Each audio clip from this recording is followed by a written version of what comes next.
very big hello to all my students. I'm here with the last PT of ANTS. The syllabus for this botany paper is the ecology part. Earlier we had 4 chapters from this, but now one has been deleted from the syllabus, so we are having only the 3 chapters. Chalo, without wasting time, let's start with the solutions of the paper. The very first question out here is 101. Select the incorrect statement. Incorrect. Now let's go for it. Steelers, sea cow and passenger pigeon got extinct due to overexploitation by men, which is a very correct answer, or the line is very clear.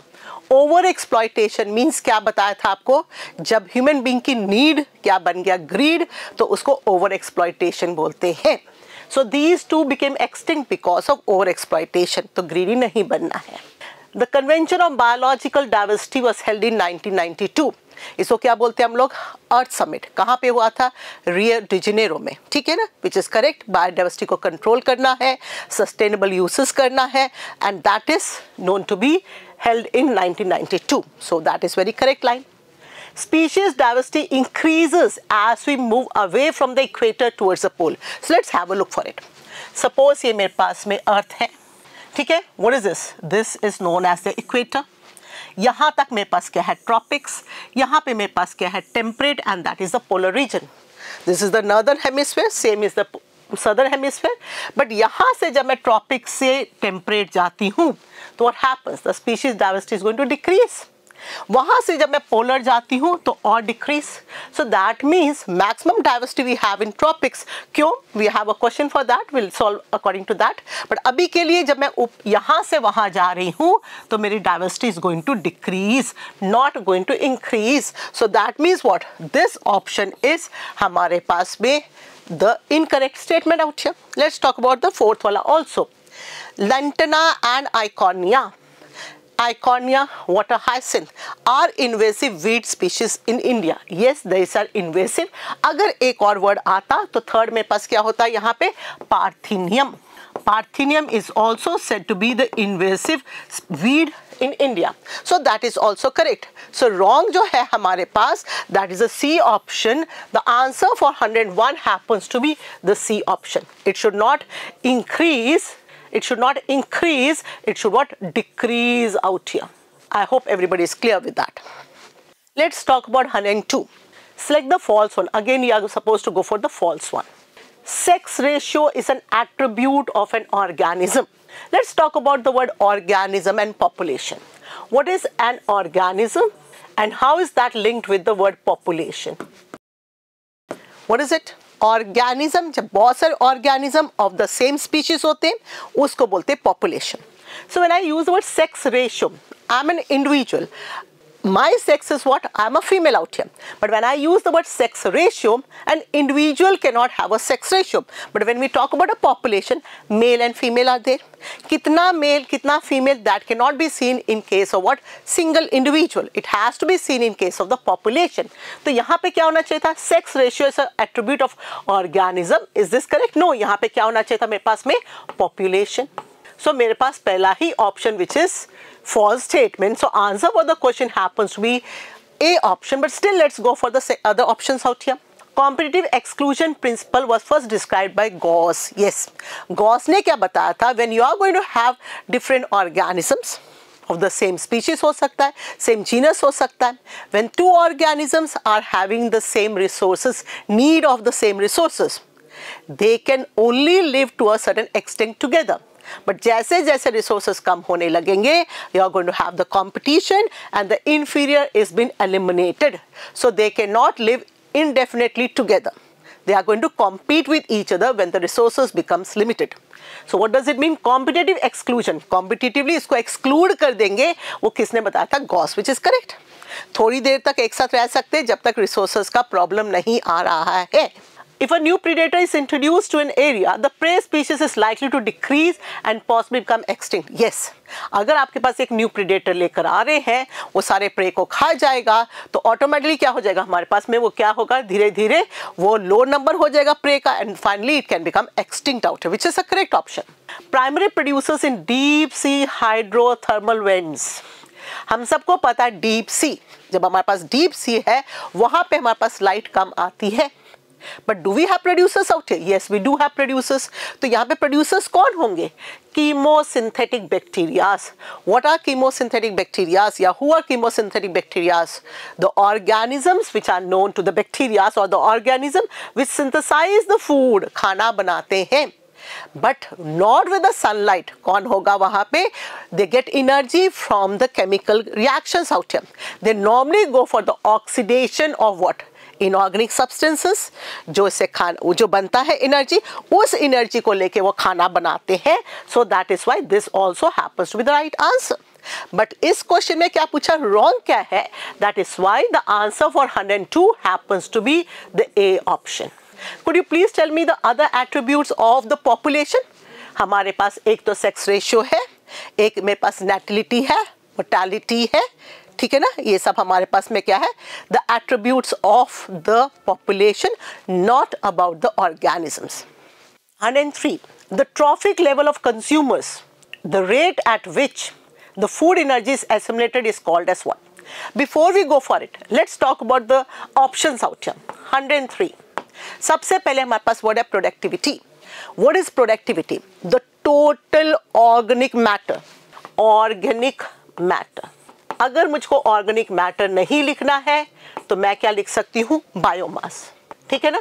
The total organic matter और the biomass present in an organism in a particular time in a particular area is known as the productivity.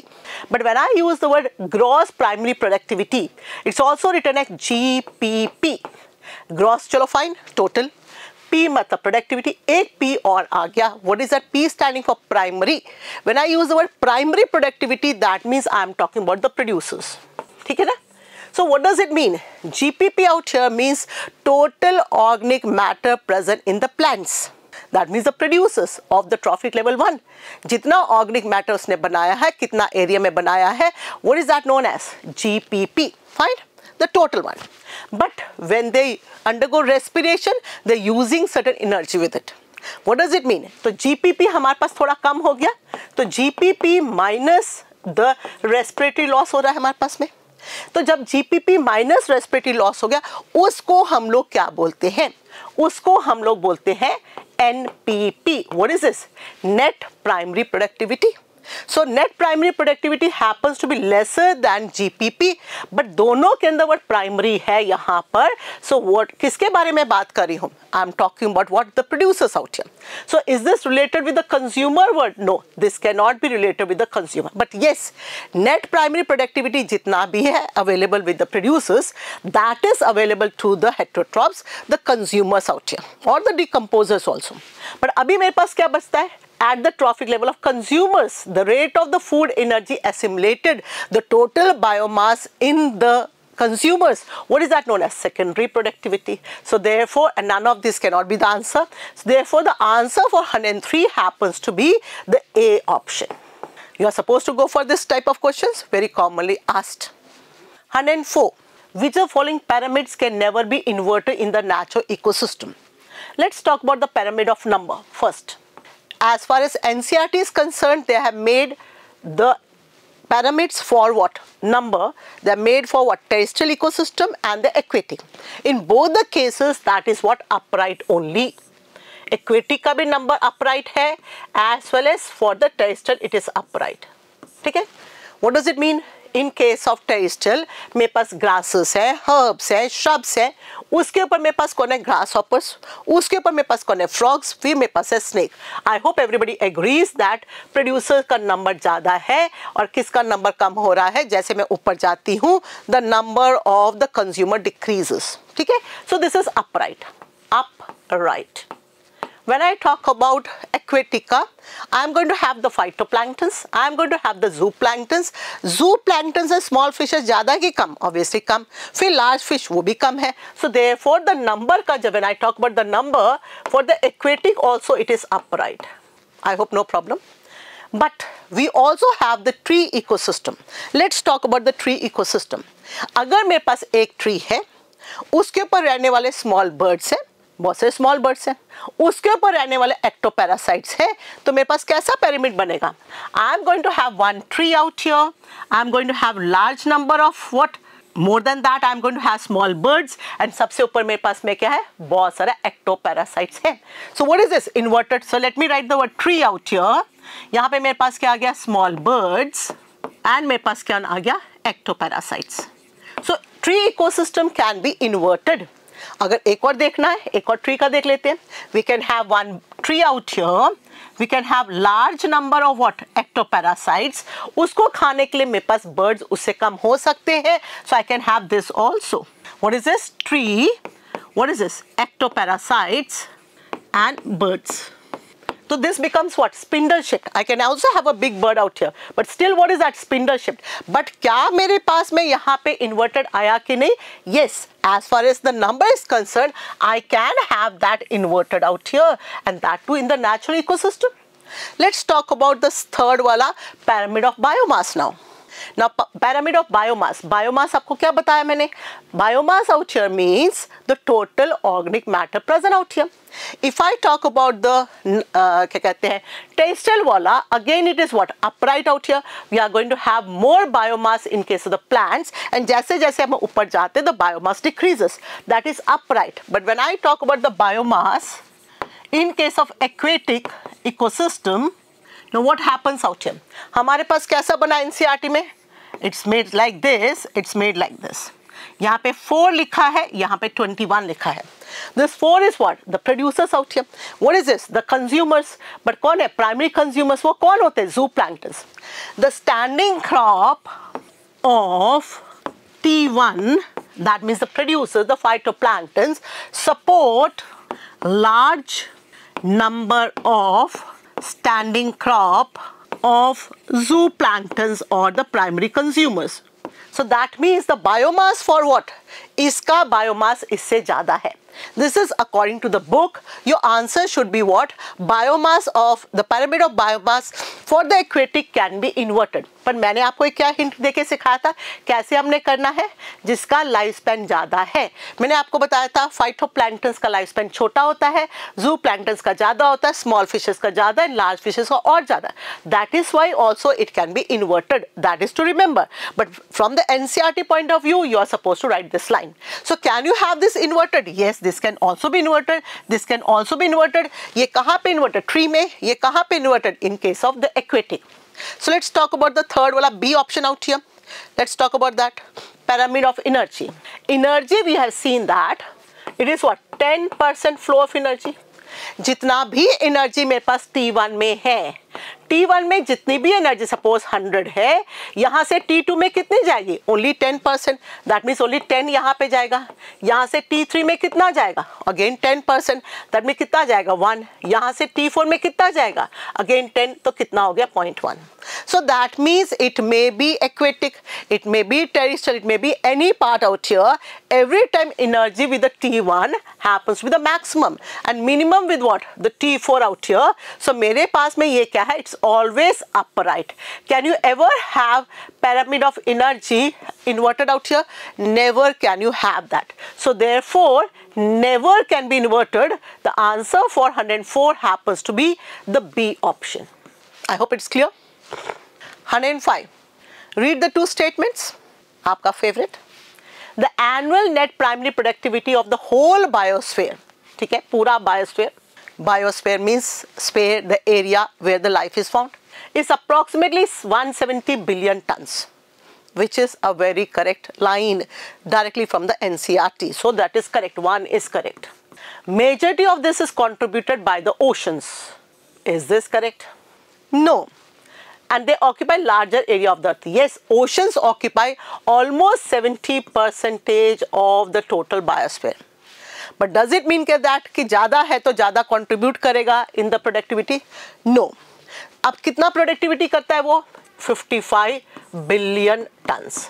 That means 170 में से 55 निकाल दो तो rest जितना मेरे पास बनता है 115 वो कौन करता है? terrestrial.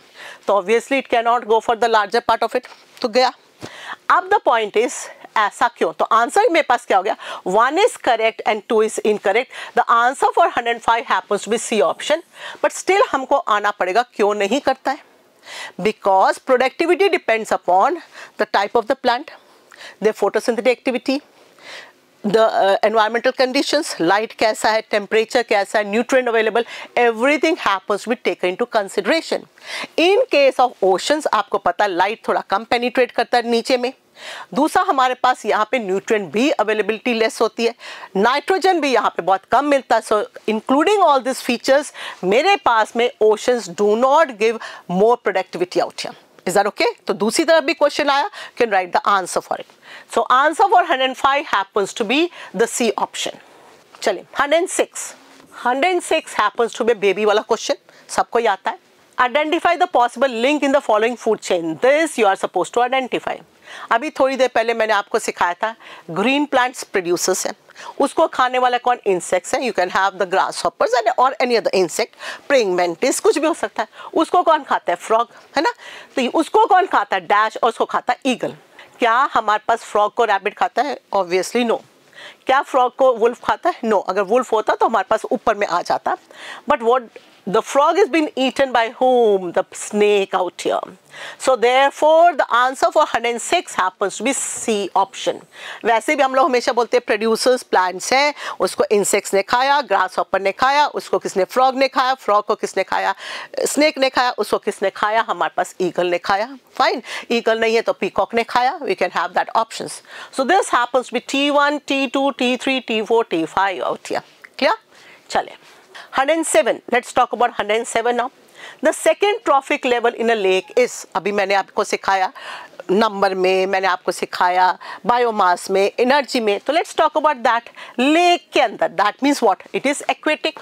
एक्वेटिक है. मैंने आपको क्या दिखाया था, in case of aquatic ecosystem that means कुछ भी हो सकता है, लेक है, पॉन्ड है, कुछ भी है. सबसे पहले मेरे पास कौन है, फाइटोप्लैंक्टन्स. ठीक है ना. उसके ऊपर कौन डिपेंडेंट है, ज़ूप्लैंक्टन्स. उसके ऊपर कौन डिपेंडेंट है, स्मॉल फिशेस. उसके ऊपर कौन है, large fishes.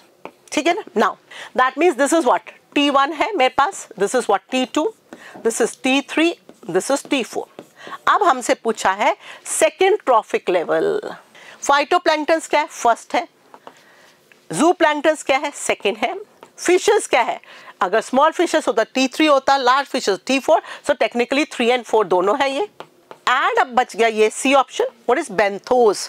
Benthos means the organism which are present at the bottom of the body out here, aquatic body, benthos. तो जैसे प्लैंक्टन्स कौन होते हैं, फ्री फ्लोटर्स होते हैं, ऊपर में मिलते हैं. और ये मेरे पास क्या है, बेंथन्स, benthos, benthic areas, that means नीचे वाला एरिया को बोलते हैं organism which are found at the bottom. Therefore the answer for 107 happens to be the B option, the zooplanktons. Fine. चले. The 4 levels of biological organization. अगर मैं सिर्फ यहाँ तक पढ़ती हूँ, the biological organization. When I start with that, what are the levels of it? Biological organization का basic level कौन है? 108. We are having what? Macromolecules. Macromolecules जब आप लिखते हो, you can also use the word we can also use the word biomolecules. वो मिलके क्या बनाते हैं, organelles. Organelles मिलके क्या बनाते हैं, cell. Cell मिलके क्या बनाता है, tissue. Tissue मिलके क्या बनाता है, organ. Organ मिलके क्या बनाते हैं, organ system. Organ system मिलके क्या बनाते हैं, organism. Organism मिलके क्या बनाते हैं. बट अगर मैं यहाँ तक कंप्लीट करती हूँ तो मेरा फ्रॉम द फर्स्ट चैप्टर मेरा आंसर यहाँ पे कंप्लीट हो रहा है यहाँ पे. But when I talk about the word ecology, ecology starts with what, organism. Organism के बाद मेरे पास में क्या आता है, पॉपुलेशन. पॉपुलेशन के बाद मेरे पास क्या आता है, कम्युनिटी. एंड उसके बाद मेरे पास क्या आता है, biome. So when I talk about that, मेरे पास आंसर क्या बचता है, the D option. That means ecology starts with this and we are having 4 of it. 1, 2, 3, 4. But अगर मेरे पास वो कुछ नहीं लिखा होता, biological organization लिखा होता, तो मेरे पास lowest वाला क्या होता, macromolecules. That is why we are having these options out here. Is that okay? But coming to the word, कभी कभी हमको प्रॉब्लम आती ecosystem.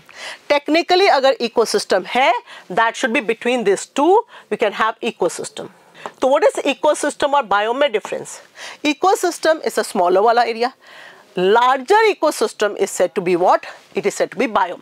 सपोज मैं बोलती हूँ tropical rain forest, tropical rain forest मेरे पास में इंडिया में भी है, ट्रॉपिकल रेन फॉरेस्ट मेरे पास में पाकिस्तान में भी है, ट्रॉपिकल रेन फॉरेस्ट मेरे पास में क्या कहते हैं अफ्रीका में भी है। ये सारा एक साथ मिला के उसको बोलते हैं बायोम्स, ठीक है ना।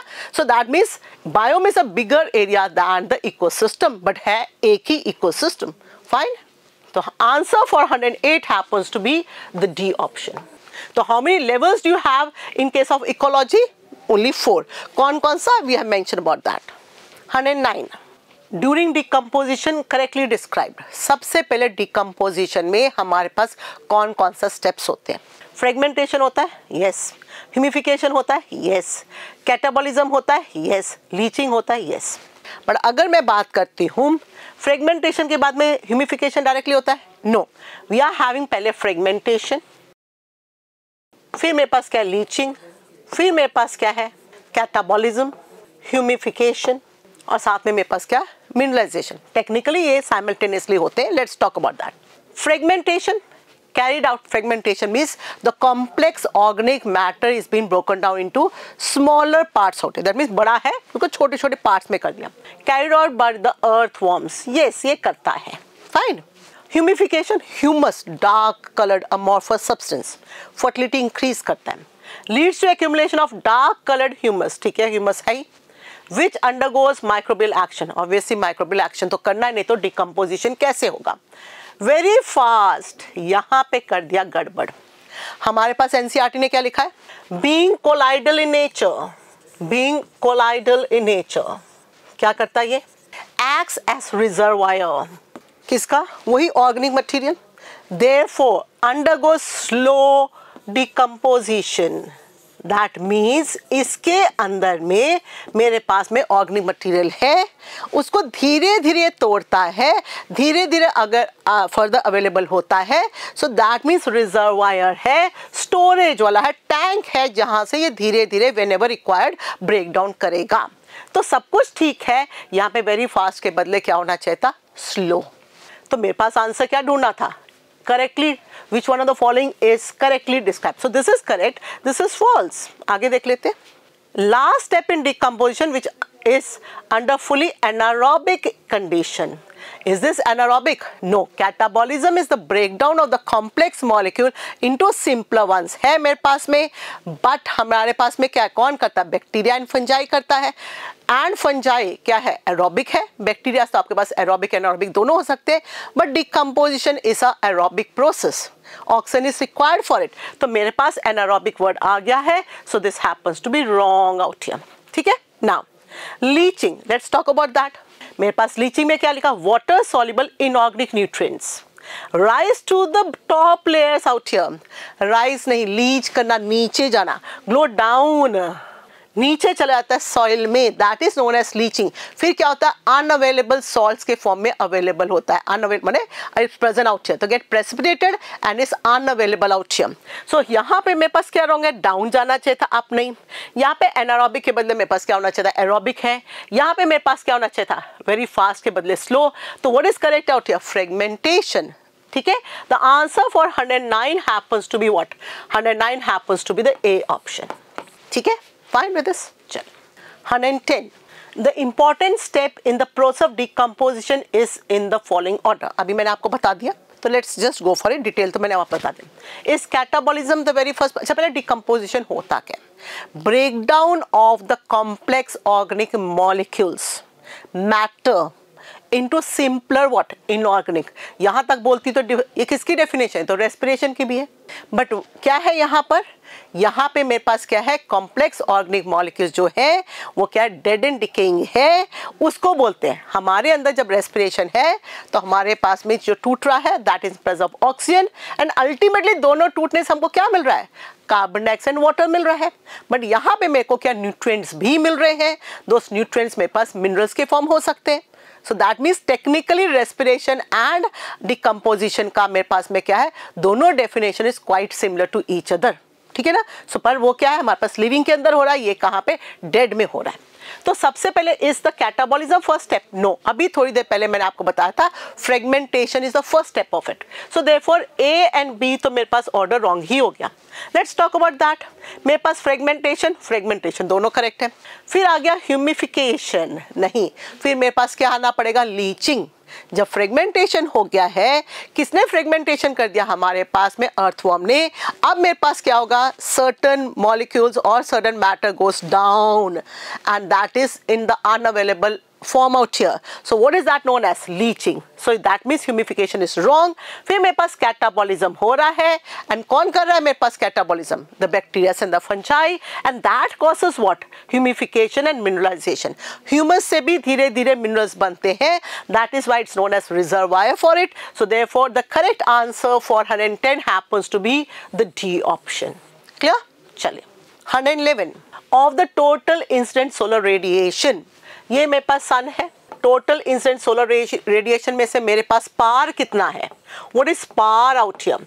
Photosynthetic active radiation, it is less than 50%.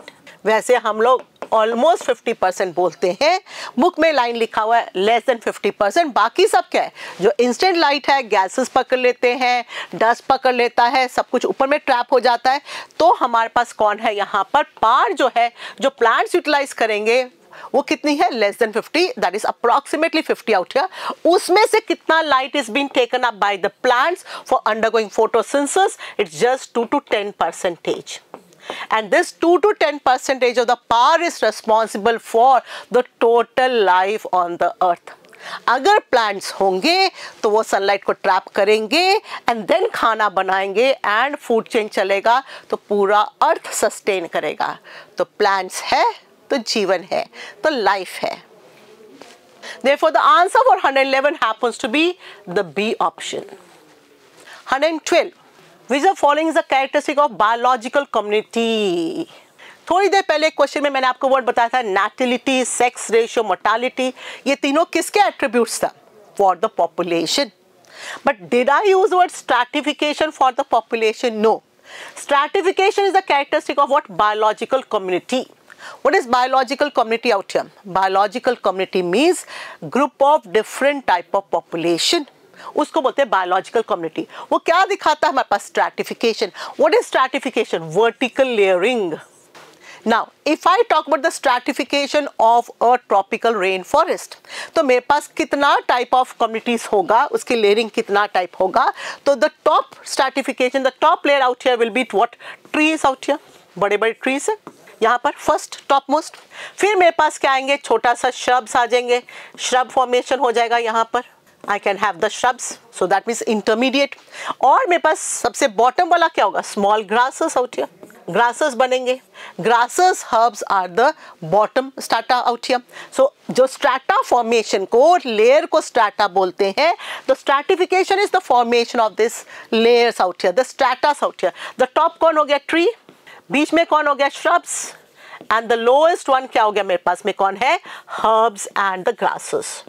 So you are aware that ये सबके सब डिफरेंट पॉपुलेशंस है. Therefore that stand for what? The biological community. The answer for 112 happens to be the A option and that is known as what? Stratification. 113. Mister X, miss X भी हो सकती है. Eating what? Curd और yogurt. Curd और yogurt एक ही, मीठा दही को योगर्ट बोलते हैं. मिष्टी दही खाओ. For this food chain, for this food intake in a food chain should be considered as occupying. That means जो पर्सन है अगर वो दही खा रहा है तो वो कौन से ट्रॉफिक लेवल पे आएगा? चलो सबसे पहले ऑब्वियसली प्रोड्यूसर्स, प्लांट्स के बिना कुछ नहीं हो सकता. मेरे पास प्लांट्स हैं. प्लांट्स को मेरे पास में बहुत सारे लोग खा सकते हैं. अभी थोड़ी देर पहले बताया था इंसेक्ट्स है. बट हमको ये भी पता है अलॉन्ग विद द इंसेक्ट्स यहाँ पे मेरे पास कौन है? काऊ भी होता है इस पे dependent. Cow, deer, sorry goat, deer भी है. Goat out here, both of this happens to what? They happen to be the herbivores. अब ये दोनों के दोनों कैटल्स जो हैं हमारे पास मिल्क देते हैं और इस मिल्क से ही हम क्या बनाते हैं? कर्ड. तो बताओ कर्ड कौन बनाता है? कौन? Lactobacillus.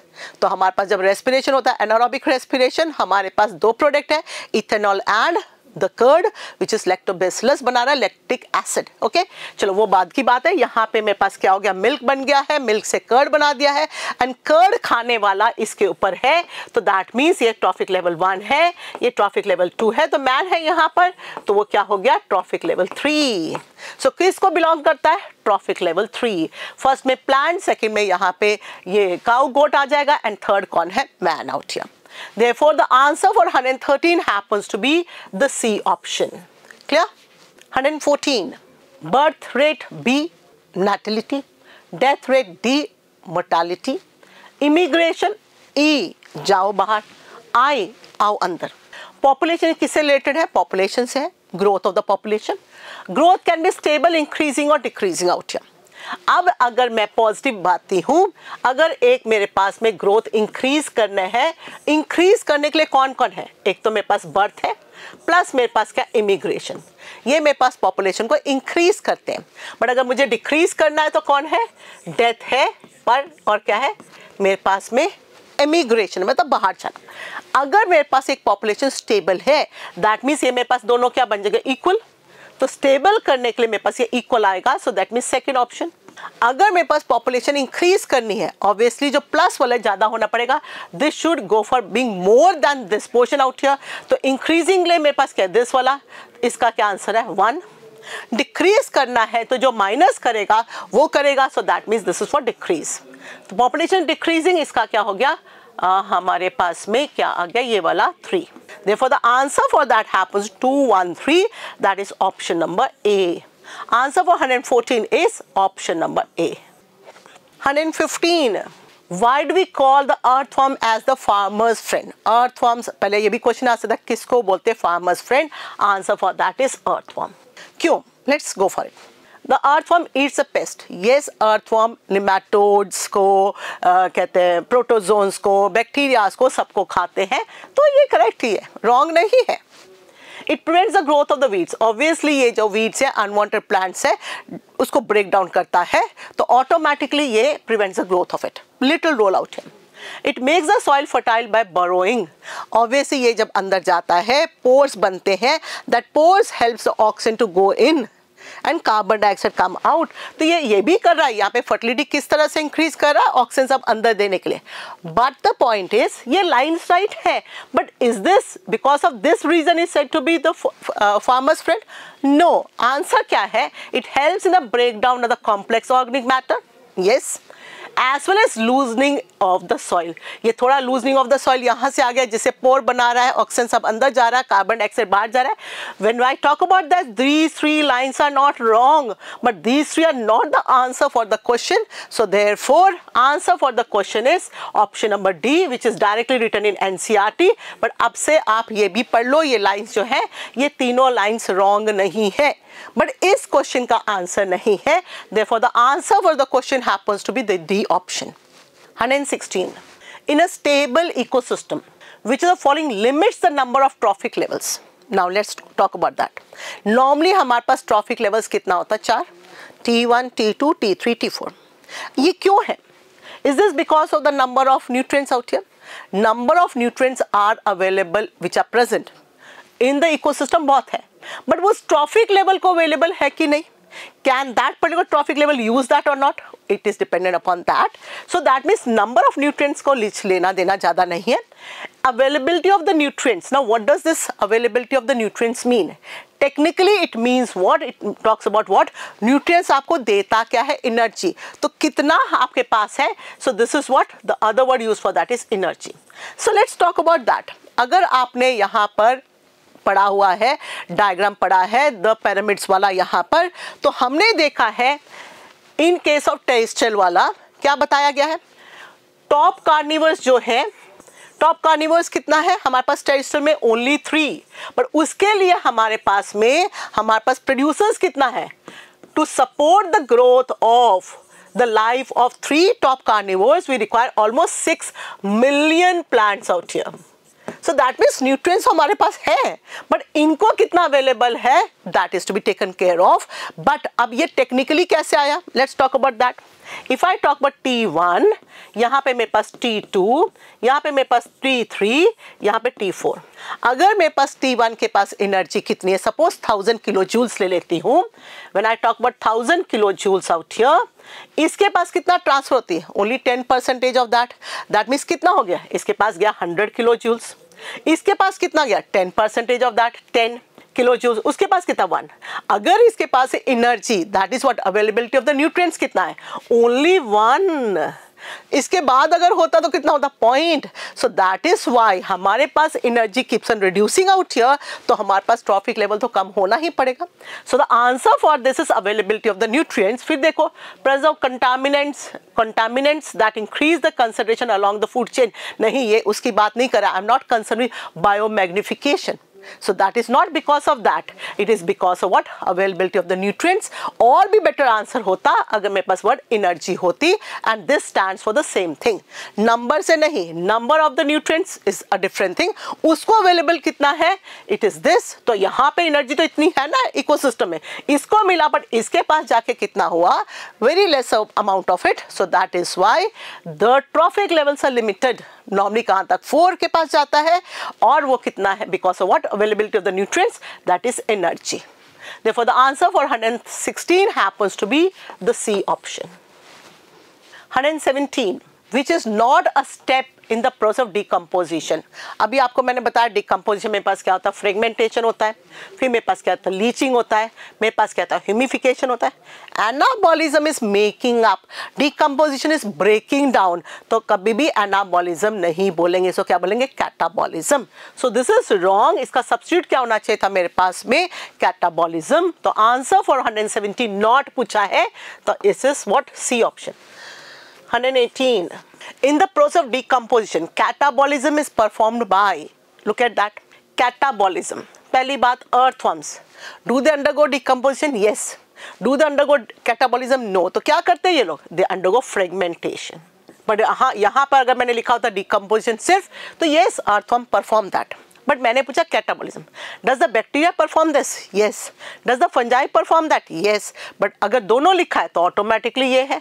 So answer for the question happens to be the C option. ये नहीं आपने क्वेश्चन बैक्टीरिया पढ़ा, टिक कर दिया, you are suppose to read all the options out here. ये मत बोला कि ओनली बैक्टीरिया ओनली नहीं लिखा, बट इससे बेटर ऑप्शन क्या है, the C option out here, and that breaks it down. ठीक है, और आपसे पहले भी पूछा था सेकंड चैप्टर में बायोलॉजिकल में, अगर मैं अर्थ से सारा बैक्टीरिया फंजाई निकाल देती हूँ तो क्या होगा, नो डिकम्पोजिशन। तो पोल्यूशन पोल्यूशन पोल्यूशन। सो उसका आंसर यहाँ पे भी आ गया, एंड वाला चैप्टर में भी है, फर्स्ट चैप्टर में भी। ठीक है, चलिए 119, how many hotspots are identified in the world. Hotspots होता क्या है, जहाँ पे बायोडाइवर्सिटी बहुत ज़्यादा है, जहाँ पे एंडेमिक स्पीशीज है, बहुत ज़्यादा एंडेमिक स्पीशीज है। एंडेमिक हमको पता है जो उस पर्टिकुलर एरिया में ही मिलता है। जैसे हमारे पास क्या बोलते हैं, kangaroos are endemic to Australia, उसको एंडेमिक बोलते हैं। ठीक है, अब हमारे पास आ गया कि यहाँ पे कितना हॉटस्पॉट्स हैं। हमारे पास पहले बताया गया था 25 था, बट फिर हमारे पास कितना ऐड हो गया, न्यू 9 हो गया, विच मेक्स इट 34।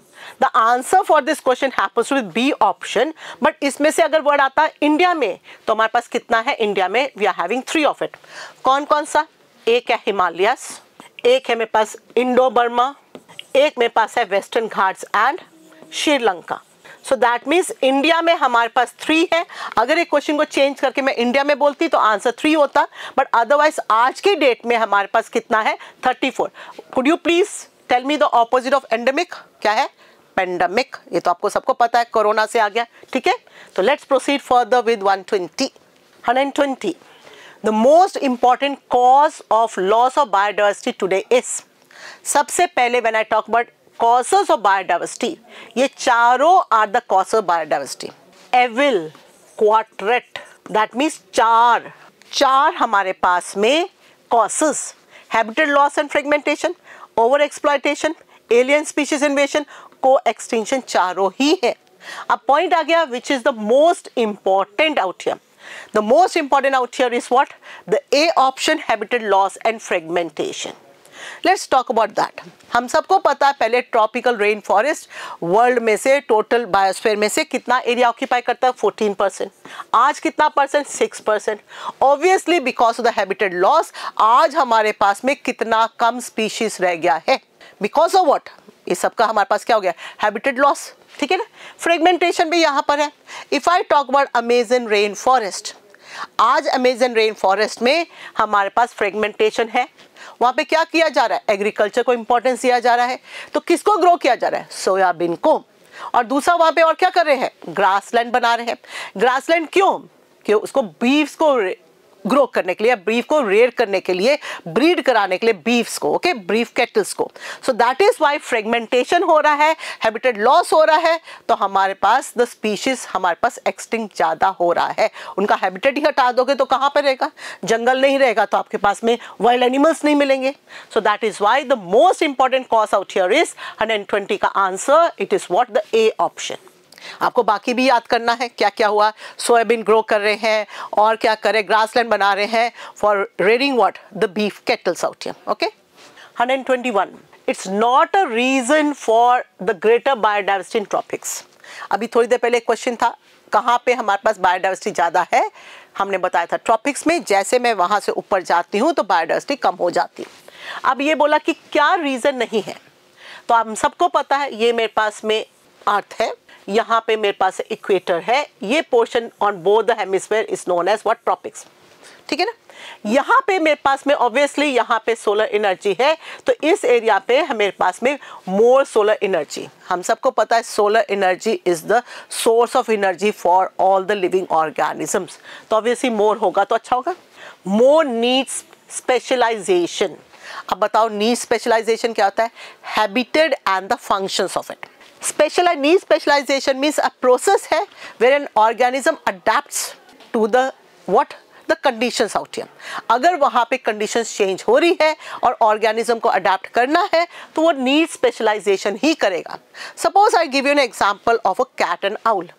दोनों के दोनों same खाना पे dependent है, बट अब आउल ने सोचा कि मुझे अगर रहना है यहाँ पर तो how do I adapt that. तो उसने क्या किया, उसने क्या करा, it started living on the trees and started depending upon the same food but at night. तो वो क्या है, उसका प्रोसेस है to adapt to the conditions out here, that is known as needs specialization. ठीक है ना, तो दैट इज व्हाई यहाँ पे हमारे पास मोर नीड स्पेशलाइजेशन है, लाइन है एनसीईआरटी की।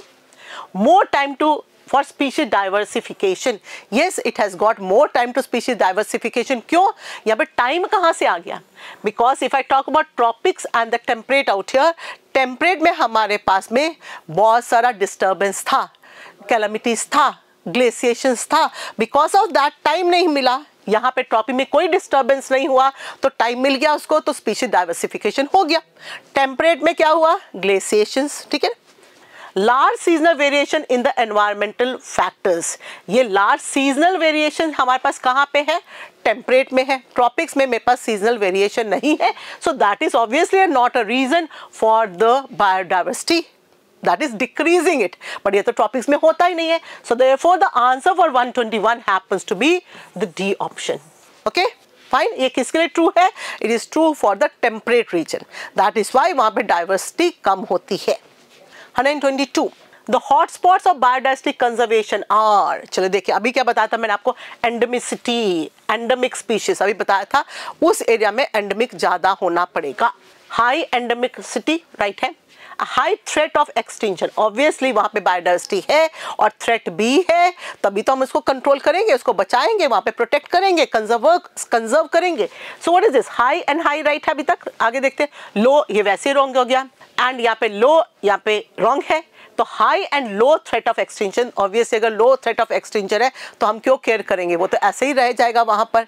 Therefore the answer for that is high endemic species, more number of endemic species and high threat of extinction। हो सकता है habitat loss हो गया या और कोई reason हो गया। Therefore the answer for 122 happens to be the A option। ठीक है, 123, maximum global diversity। If you talk about that, ये सारे एग्जाम्पल किसका है हमारे पास, प्लांट्स का। हम सबको पता है हमारे पास एनिमल्स ज़्यादा होते हैं, बट स्टिल प्लांट्स का अगर है तो let's see to this. Book में ऐसा डायग्राम बना हुआ है, प्रॉपर नहीं बना रही बट अप्रॉक्सीमेटली।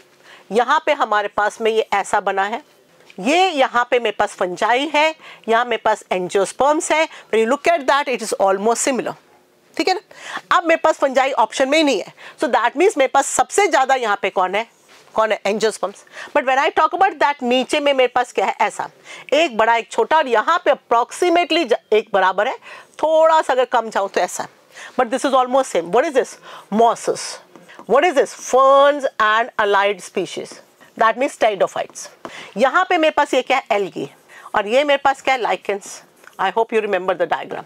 अगर आपको याद है ये टेरिडोफाइट्स है, they occupy less geographical areas, क्यों? Dependent upon water. अब अगर मैं जाती हूँ इसमें से सबसे ज्यादा मेरे पास कौन है फर्स्ट ही आता है, फिर इसमें से मैं जाती हूँ, कौन मेरे पास आता है, एल्गी आता है, फिर उसके पास मैं जाती हूँ तो मेरे पास कौन आता है, मॉसेस आता है, फिर उसके बाद जाती हूँ तो मेरे पास कौन आता है, लाइकेंस। Fine with this? तो अभी मेरे पास answer for 123 happens to be the A option. Clear? चले 124, which of the following is wrong about diversity of the birds? चलो let's go for it. Look at that. अगर मेरे पास इस पे जाती हूँ, we have already studied that, ये मेरे पास ग्लोब है, ये मेरे पास इक्वेटर है, यहाँ पे Colombia fall somewhere out here, very close to this. When I talk about India, India का भी मैक्सिमम पार्ट कहाँ पर है हमारे पास में, इन द ट्रॉपिक्स है, यहाँ तक ट्रॉपिक्स है, 22.5 या 23.5 जहाँ तक है यहाँ पे।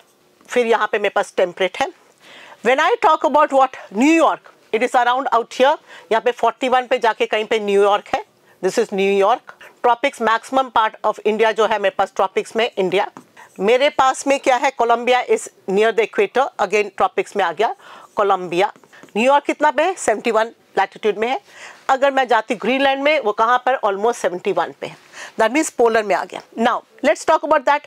इसके अकॉर्डिंगली हमारे पास मैक्सिमम डाइवर्सिटी किस में होगा, कोलंबिया में फर्स्ट, सेकेंड किस में होगा, इंडिया में होगा, फिर मेरे पास कहाँ होगा, न्यूयॉर्क में होगा, फिर मेरे पास कितना होगा, ग्रीनलैंड में होगा। ये कितना में लिखा है, 41 में है, ये कितना में लिखा है, 71 में है। इंडिया का भी मैक्सिमम पार्ट ट्रॉपिक्स में है, Colombia is very close to the equator, that means tropics में है। सो हमने पता ही है, from the tropics if I go to the polar area, मेरे पास डाइवर्सिटी कम होता है। अब ये वैसे अगर होता तो मैं पहचान लेती। अब पॉइंट आ गया, ये तो सब कुछ ऐसे तो राइट ही लिखा है, बट नंबर रॉन्ग कर दिया, तो अब इसमें नंबर कहाँ पर, if you go for that, देखो न्यूयॉर्क और इसके अंदर तो बहुत कम डिफरेंस लिखा है, एंड न्यूयॉर्क का इट्स 105, यहाँ पे हमारे पास रॉन्ग लिख दिया है।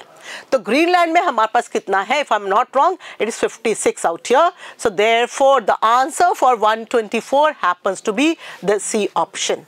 तो यहाँ पे number for the birds is wrong, ठीक है। चले 125, in situ strategies includes, in situ conservation strategies includes biosphere reserve, obviously conservation करना है, जहां पर है वहीं पे कंजर्व करना है। If I talk about India, हमारे पास कितना बायोस्फीयर रिजर्व है, 14। National parks, obviously national parks हमारे पास बहुत है, जंगल ही है, जैसा एरिया वहीं पे आप वाइल्ड लाइफ को कंट्रोल कर रहे हो। हमारे पास कितना इंडिया में है, ऑलमोस्ट 90। वाइल्ड लाइफ सेंचुरीज हमारे पास कितना, 48। Again you are suppose to remember the data out here, but यहाँ पे वो लिखा ही नहीं डाटा के बारे में, but you are suppose to remember that.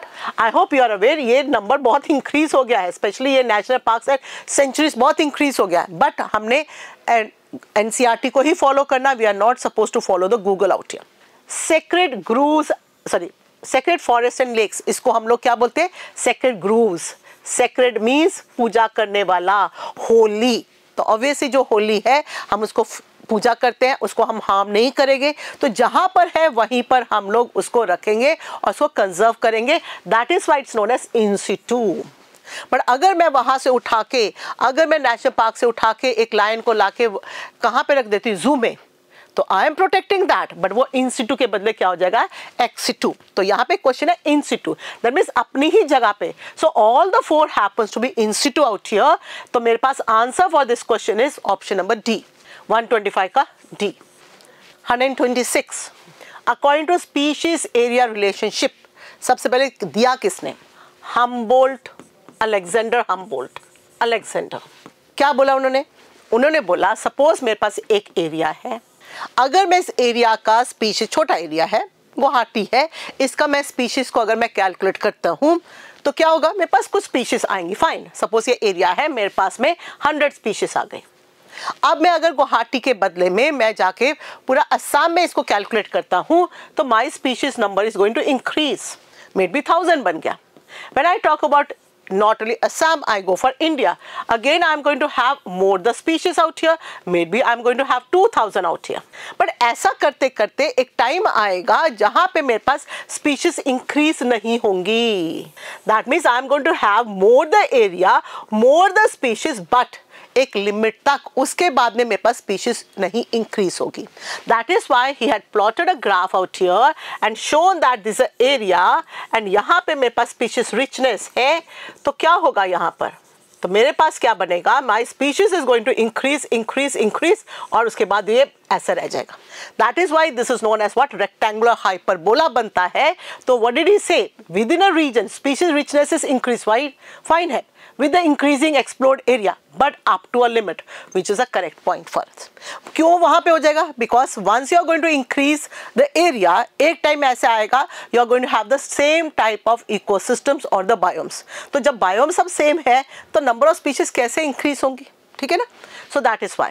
आगे देखो, within a region species evenness is increased with an increasing explored area without limit. No, limit तो है ही.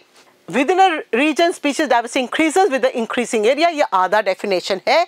Therefore हमारे पास answer for 126 happens to be the A option. आगे भी मेरे पास ऐसा question है, we'll talk about that in detail in the other questions out here. ठीक है, तो 126 का आंसर क्या हुआ, within a limit तक. The answer is A option. Biodiversity, this term 127, biodiversity, बहुत सारा डाइवर्सिटी, किस चीज़ का, लिविंग ऑर्गेनिजम्स का. अब यहाँ पे दो डिफरेंट साइंटिस्ट का नाम लिखा है, एडवर्ड विल्सन. अब ये एडवर्ड विल्सन का नाम यस बायोडाइवर्सिटी में लिखा हुआ है, इसके साथ में विल टॉक अबाउट दैट. मेरे पास ऑल वर्ड है पॉल एलरिच. तो let's first go about this. इस साइंटिस्ट ने क्या दिया था, rivet popper experiment. He did not talk about this biodiversity term. Obviously biodiversity के बारे बोला बट टर्म से लेना देना कुछ नहीं था. सो ये दोनों ऑप्शन मेरे पास एक्सक्लूड कर देते हैं. Let's talk about Edward Wilson now. I'm having the A option. What is that? Was given by him, popularized by him. The answer for the question is he popularized this term, but he did not give this term. ये NCERT के line है. तो अगर फिर इसने दिया नहीं तो किसने दिया, हमारे पास साइंटिस्ट जो थे W. रोसन. रोज से याद रख लो, बट हमारी बुक में नाम नहीं है, so they are not going to ask this who gave this, but they can always ask this who popularized that, and the answer for that is the B option. ठीक है, सो याद रखना, given नहीं है, term not given but popularised by him. Okay, the answer is B option. 128, the term biodiversity was used by Edward Wilson. अब यहाँ पे घबराना नहीं है, टर्म को समझना, पॉपुलराइज्ड है. ठीक है, एडवर्ड विल्सन ने उसको पॉपुलराइज किया था, यूज किया मतलब पॉपुलराइज किया. किसके लिए, जेनेटिक डाइवर्सिटी के लिए नहीं. जेनेटिक डाइवर्सिटी हमने पढ़ा हुआ है, कितना हमारे पास राइस की स्पीशीज़ है, हमारे पास में मैंने स्ट्रेन्स है, हमारे पास में कितना मैंगो का वेराइटीज़ है, वो सब पढ़ा हमने. तो वहाँ पर species diversity, ecological diversity, no, he had used this what, for all of this. And what is all of this? That is said to be what, the biodiversity. Describe the combined diversity at all the levels. अब इसको भी दोबारा देखते हैं. When I talk about the word all the levels, is this only species, genetic and ecological? No. What does it mean? It is at all the levels out here. All the levels कहाँ से start होता है? Macromolecules, organelles, cell, tissue, everything out here सभी levels पे आता है. But इसमें अगर मैं देखूँ तो all this, but वो सारा आंसर अगर मैं घुमाती हूँ, this should be starting from what? Macromolecules. ठीक है ना, वही सारा macromolecules, organelle, cell, tissue, organ, organism, genetic, species, ecological, सब के सब यहाँ पर आंसर आएगा. Fine with it. Therefore the answer for 128 happens to be the D option. 129, which type of food chain is represented by the following examples. Food chain, अगर आपको याद है हमारे पास नॉर्मली हम दो फूड चेन की बात करते हैं, एक ग्रेजिंग फूड चेन, एक हम बात करते हैं detritus food chain. Detritus food chain. When I talk about the word grazing food chain, हमारे पास source of energy क्या चाहिए, solar energy. But when I talk about detritus matter, dead and decaying matter, dead bodies है, plants जो गिर गए हैं, मर गए हैं, twigs है, सब कुछ को बोलते हैं हम लोग, fecal matter सबको. तो डेड एनिमल्स अगर मैं शुरू करती हूँ तो I need not see anything else. तो what is this? Detritus food chain. Therefore, the answer for 129 happens to be the A option. Fine. चले 130. Many insects are phytophagous. Let's talk about the word phyto मतलब plants. Phagous. Eat them. Depend upon that. That means when I talk about that food chain में plants है उस पे जो खाने वाले हैं dependent है उसको phytophagous बोलते हैं. ठीक है? So that means this is T2. This interaction इसको हम लोग बोलते क्या है? Is this parasitism or predation? हमने बोला वो उसको खा रहे हैं, उनको फर्दर कोई खा रहा है, इसको पैरासाइटिज्म नहीं बोल रहे हैं because they can go for having living on other also और eating other also dependent upon other also. इसको बोलते क्या? predation. तो कितने insects are phytophagous in nature? 25% ये डाटा है बुक में. तो answer for this question happens to be option.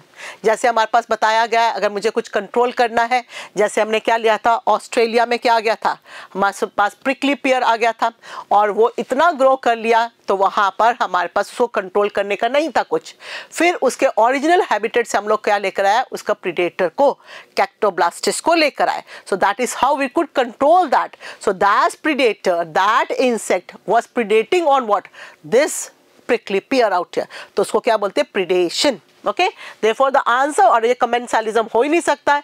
commensalism क्या आता है हमारे पास? commensalism मतलब हमारे पास में एक को बेनिफिट है, एक को नो बेनिफिट नो लॉस. पर प्रीडेशन में एक को बेनिफिट है, एक को लॉस है. पैरासाइटिज्म में क्या है? अगेन एक को बेनिफिट है, एक को लॉस है. पर पैरासाइटिज्म में हम नॉर्मली क्या बोलते हैं? Fooding and lodging. तो यहाँ पे फूडिंग एंड लॉजिंग नहीं है. एंड लास्टली मेरे पास म्यूचुअलिज्म है जिसमें दोनों को बेनिफिट है. तो right answer for 130 happens to be the B option. 131. Diversity can be understood by which of the following terminology? Diversity.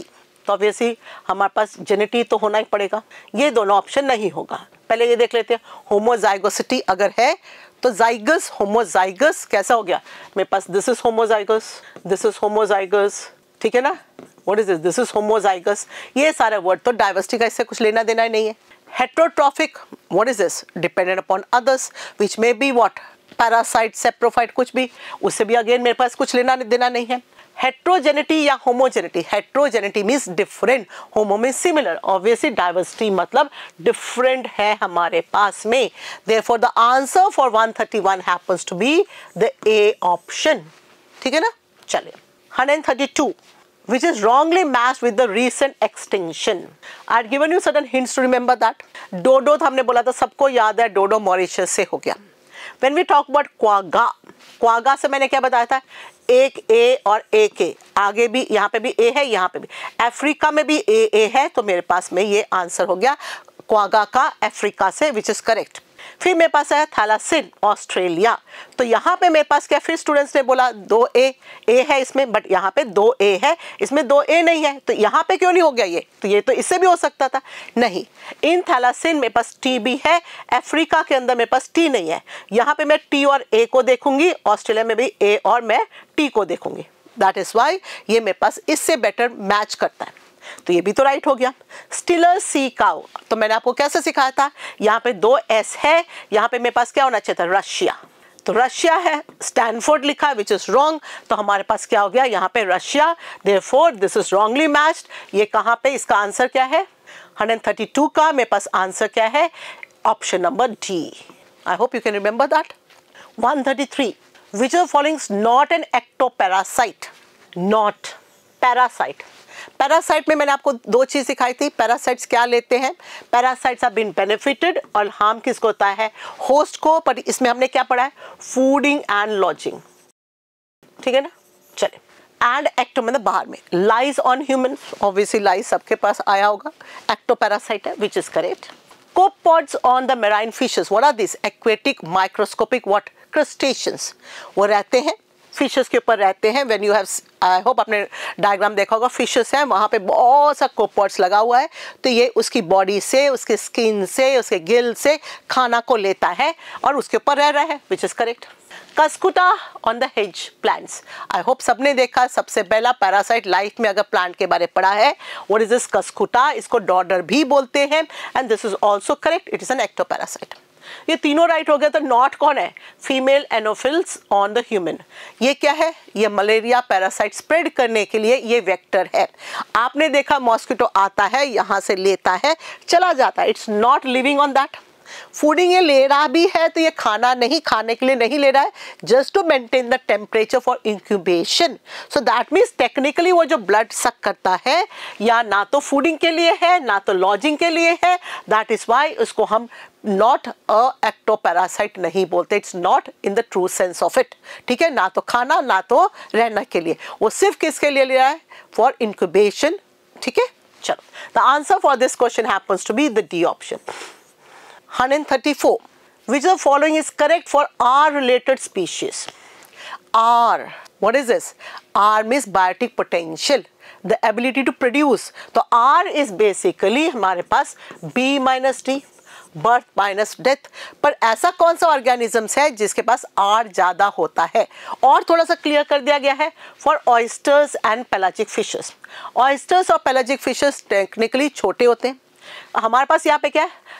और ये क्या करते हैं? Large number of progeny produce करें, बट साइज क्या होता है? स्मॉलर। तो automatically the answer for 134 happens to be the A option. But फिर भी दूसरे ऑप्शन पढ़ लेते हैं। Large number of progeny with large sizes, normally ऐसा अगर लार्ज साइज ऑर्गेनिजम्स हैं तो हमारे पास लार्ज नंबर ऑफ प्रोजेनी नहीं प्रोड्यूस होता, सो ये हमारे पास पॉसिबल नहीं है। Small number of progeny with small sizes, small number ये भी अडेप्टेशन के लिए फिजिबल नहीं है। Small number of progeny with large sizes, yes this is feasible, but किसके लिए? मैमल्स के लिए और द बर्ड्स के लिए। ठीक है ना, बट यहाँ पे हमने किसके लिए पूछा? Oysters and pelagic fishes. Therefore the answer for 134 happens to be the A option. ठीक है, चलिए 135, which is not correct about the ecosystem. Now what is ecosystem? Ecosystem is basically an area where you are going to have interaction. किसके बीच में? Plants रहते हैं, plants और plants में interaction. Animals रहते हैं, एनिमल्स और एनिमल्स में इंट्रैक्शन।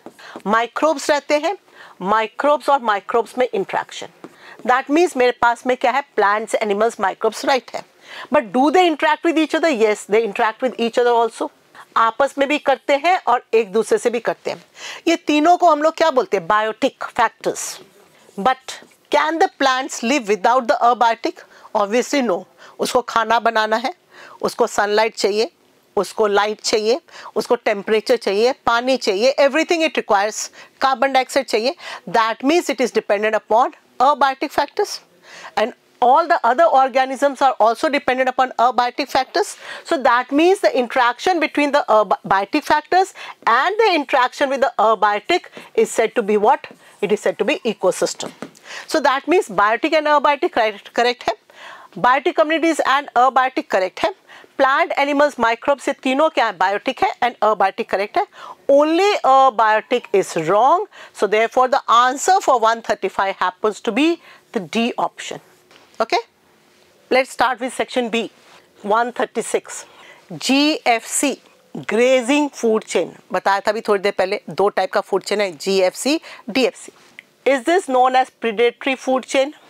अब हमारे पास में प्रीडेटरी फूड चेन है। Obviously grazing food chain is a predation, वो उसके ऊपर डिपेंडेंट है, वो उसके ऊपर डिपेंडेंट है। ग्रेजिंग फूड चेन को हम प्रीडेटरी फूड चेन भी बोलते हैं, प्रीडेशन ही है ना एक दूसरे के ऊपर। Begins with detritus? No, begins with what? Solar energy, sun से। तो दैट मीन्स सोलर एनर्जी मिलेगा हमारे पास में, फिर मेरे पास कौन आ जाएगा? प्रोड्यूसर्स। बट एनर्जी किससे आया मेरे पास में? यहाँ पे। तो detritus matter grazing food chain में आना ही नहीं है। डेट्रिटस फूड चेन होता तो मेरे पास यहाँ पे बिगिंस होता, तो यहाँ पे डेट्रिटस फूड चेन होने से मेरे पास ये begins with the producers. Yes, begins with the producers, वही मैंने बताया, सोलर एनर्जी होने से प्रोड्यूसर आना पड़ेगा। This is also correct. The major conduit for energy flows in aquatic ecosystems. Let's talk about that. अगर मेरे पास में दो इकोसिस्टम है, एक्वेटिक है और मेरे पास टेरेस्ट्रियल है। अब दोनों के अंदर मेरे पास में क्या है? हमारे पास दोनों टाइप का होता है, ग्रेजिंग भी होता है और डेट्रिटस भी होता है। But in case of terrestrial हमारे पास में मेनली कौन जाता है? Detritus food chain. But in case of aquatic मेरे पास कौन जाता है? ग्रेजिंग फूड चेन, जिसको हम लोग प्रीडेटरी फूड चेन भी बोलते हैं।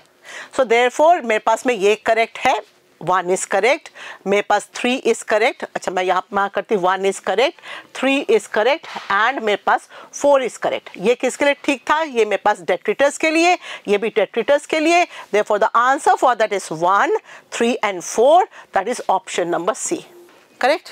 चलिए 137, the limitations of ecological pyramids include all the following except, चलो देखते हैं, they do not take into account the same species belonging to 2 or more trophic levels, which is correct। अब suppose मैं human being की बात करूँ, अगर हम बोलते हैं हम डिपेंडेंट है किसके ऊपर में, हम वेजिटेरियन है तो हम लोग डायरेक्टली प्लांट्स को खाते, तो हम क्या T2 में होते। बट अगर सपोज कोई है नॉन वेजिटेरियन, वो क्या है, वो जाके T3 में भी हो सकता है। So that means one organism, अब स्पैरो है, any organism which is omnivorous, वो एक से ज़्यादा ट्रॉफिक लेवल को ऑक्यूपाई करता है, तो उसके बारे में तो कुछ मेंशन नहीं है, उसको बस एक ट्रॉफिक लेवल में रख दिया गया है।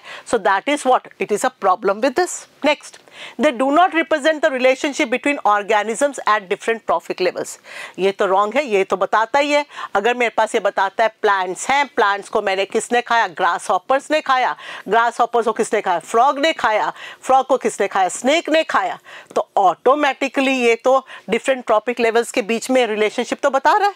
So this is wrong out here. Next, it assumes a simple food chain and do not consider food web. Automatically, this is the limitations of that. यहाँ पे food web को नहीं लिया गया, they have just taken food chain into consideration. So that is also correct line for the limitations out here. Saprophytes are not given any place in the ecological pyramids. वही वहाँ पे answer है, which is also not taken into consideration. तो जो चीज़ consideration में है and that is not the limitation is what, the B option. तो book में हमारे पास डायरेक्टली लिखा हुआ है what are the limitations for that, 1, A, C and D तो लिखा ही है। So therefore the answer for 137 happens to be the B option. 138, predators cannot perform transfer of energy. Obviously T1 से T2 है, T2 से T3, इसको predatory chain भी बोलते हैं। तो एनर्जी ट्रांसफर हो रहा कि नहीं हो रहा है, so they do perform this. Control the prey species, yes, जब वो प्रीडेटर प्रे को खाएगा तो प्रे स्पीशीज को कंट्रोल करेगा ही ना, ज़्यादा बढ़ने नहीं देगा, करेक्ट। इकोसिस्टम को स्टेबल रखता है, यस, प्रीडेटरी फूड चेन यही तो कर रहा है कि इकोसिस्टम को स्टेबल रखता है, चेक रखता है सबके नंबर पे ऊपर। Any significant role in diversity of the species? नहीं। When you are going to have a predator, तो क्या हो जाता है, जितने प्रेस है आपस में क्या है, compete करते हैं, तो ज़्यादा competition नहीं होता है। If you remove out one predator, वो क्या होता है, ये जितने प्रेस है आपस में compete करते हैं and they can be extinct। एक एग्जाम्पल दिया ना बुक में पिज़ास्टर के बारे में, जब पिज़ास्टर को निकाल दिया था हमारे पास 10 invertebrate species extinct हो गया था।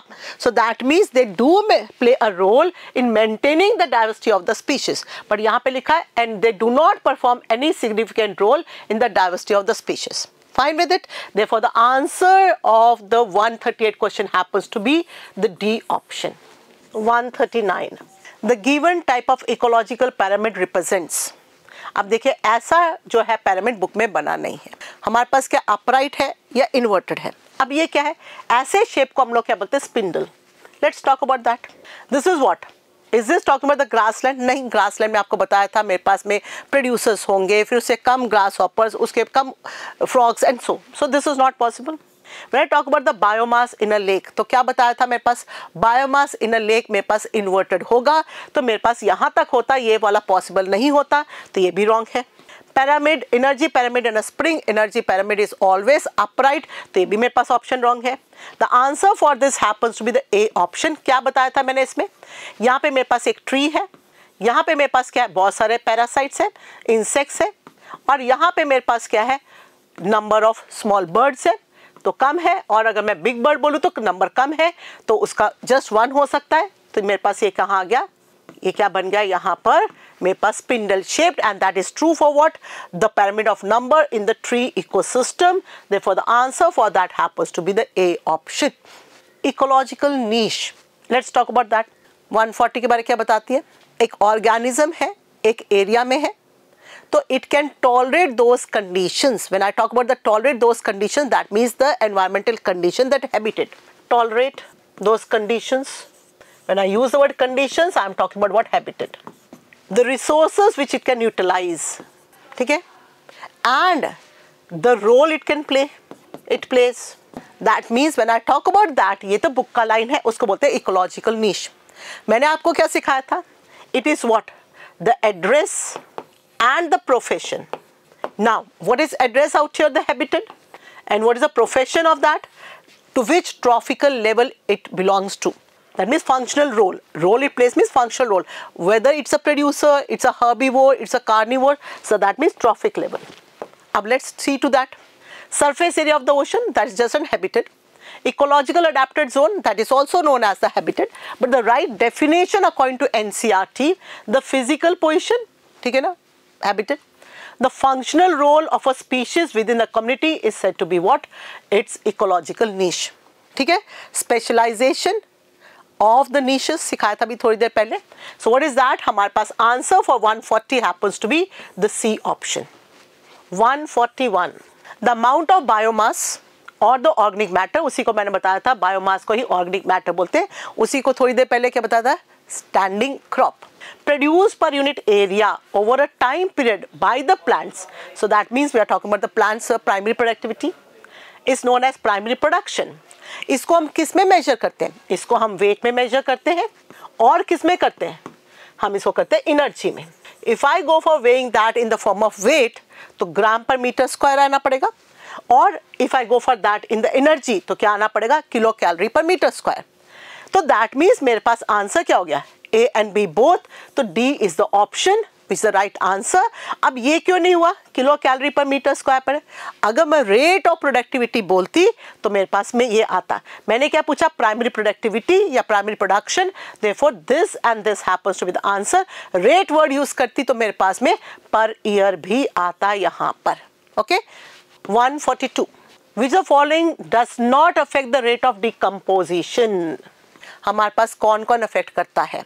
सबसे पहले हमने बोला डिकम्पोजिशन के लिए मेरे पास बैक्टीरिया और फंजाई. अगर आपको फंजाई का याद है वर्ड, कहाँ पे ग्रो करता? Better moist and humid condition. When I use the word moist and humid that means मेरे को थोड़ा मॉइस्चर चाहिए. एंड वार्म है, वार्म एंड ह्यूमिड बोलते हैं ना, मॉइस्ट उसमें वार्म, दैट मीन्स थोड़ा सा temperature.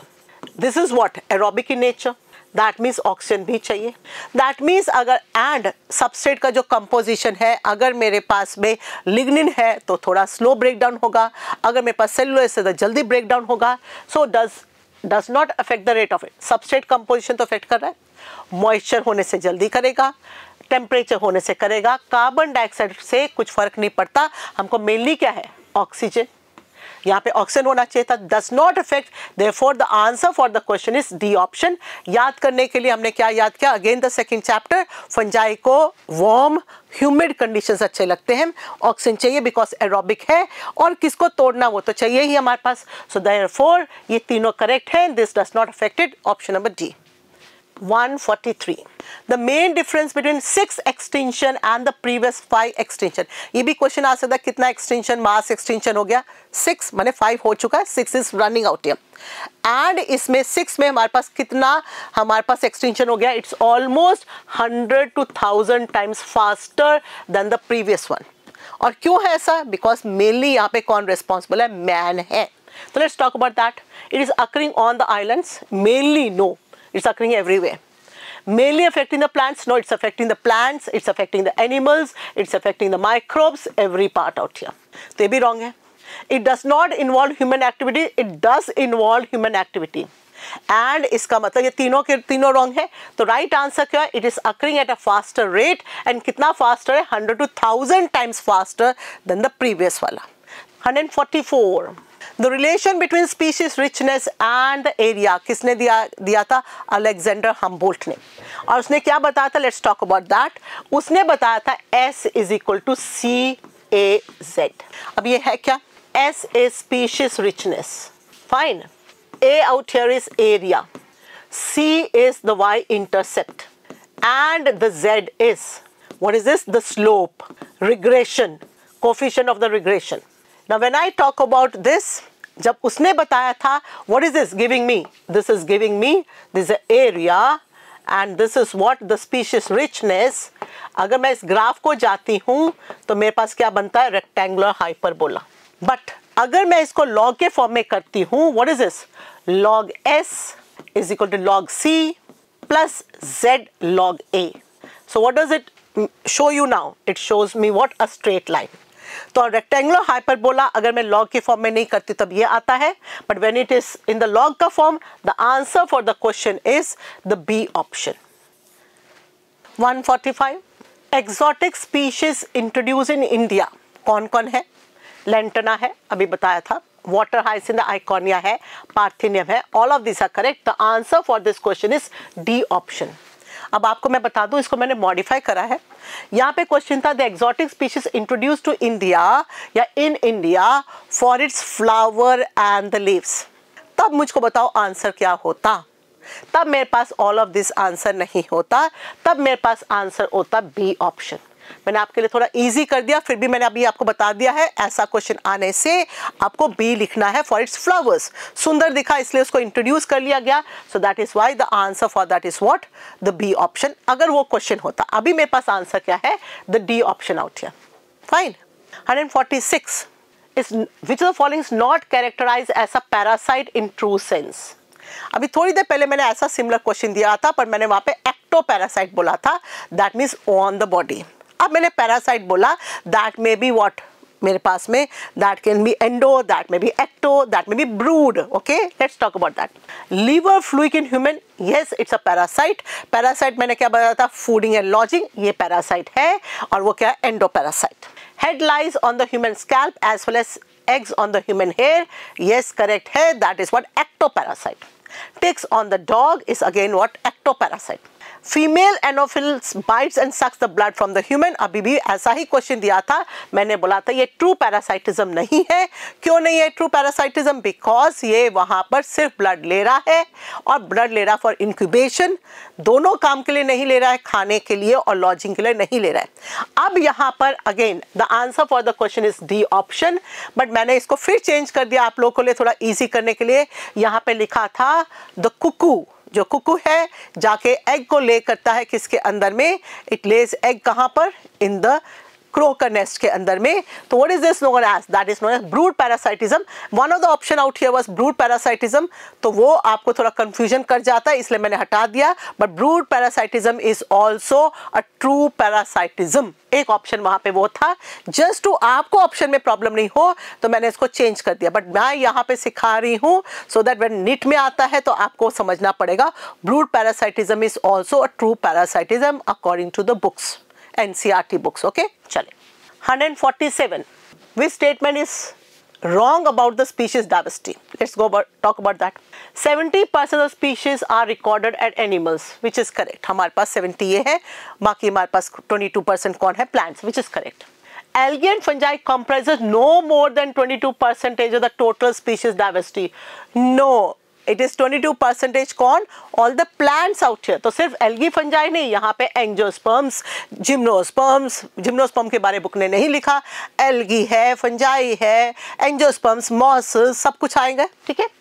Plants includes algae, fungi, bryophyte, gymnosperm, angiosperm, all comprises 22% of it, which is again correct. 70% of total animals come from insecta, which is correct. The answer for this, which is a wrong statement, what is this? The B option. 148. In the log equation of a species area relationship, क्या बताया था? Log S is equal to log C plus Z log A. S species, C is what? Y-intercept, Z is what? Regression, and A is what? Area. तो Z को देख लेते हैं, क्या बताया था? Slope. दूसरा क्या? इसी को क्या बताया था? Regression coefficient. Y-intercept किसको बताया था? C को. ठीक है ना? Y-intercept C को. So this is for the C.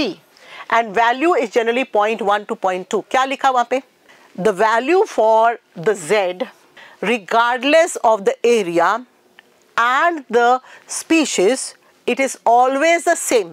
May be उन्होंने लिख दिया, suppose मैं ले रही हूँ New York, I'm taking California, I'm taking Britain.